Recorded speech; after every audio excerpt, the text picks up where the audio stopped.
বর্তমান ফিলিস্তিন ছিল প্রাচীন বিলাদ আর শামস অঞ্চলের একটি অংশ। ফিলিস্তিন ছাড়াও প্রাচীনকালে শামস অঞ্চলের অন্তর্ভুক্ত ছিল বর্তমান সিরিয়া, জর্ডান ও লেবানন।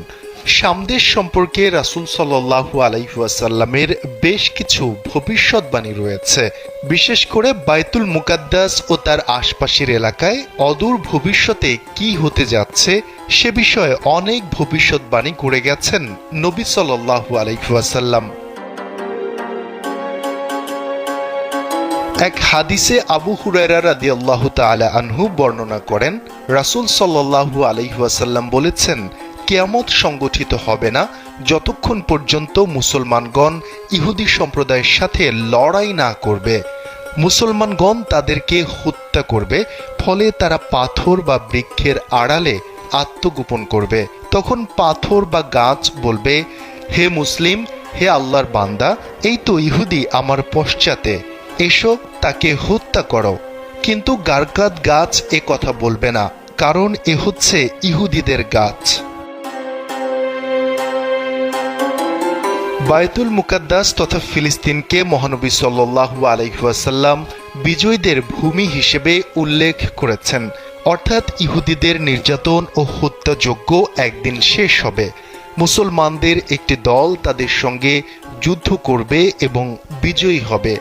হযরত আবু উমামা রাদিয়াল্লাহু তাআলা আনহু থেকে বর্ণিত, রাসূল সাল্লাল্লাহু আলাইহি ওয়াসাল্লাম বলেন, আমার উম্মতের একটি দল সত্যের ওপর বিজয়ী থাকবে, শত্রুর মনে পরাক্রমশালী থাকবে। দুর্ভিক্ষ ছাড়া কোনো বিরোধী পক্ষ তাদের কিছুই করতে পারবে না।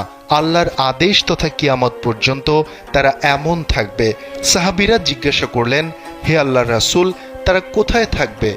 রাসূল সাল্লাল্লাহু আলাইহি ওয়াসাল্লাম বলেন, তারা বাইতুল মুকাদ্দাস এবং তার আশপাশে থাকবে। উম্মতের মধ্যে একদল বিশেষ শ্রেণীর লোক থাকবে যারা সত্যের পথে লড়াই করতে থাকবে।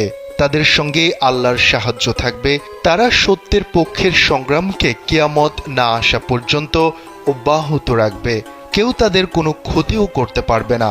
হাদিসের ভাষ্যমতে এ দলটি শাম দেশ অঞ্চলে অবস্থানকারী হবে।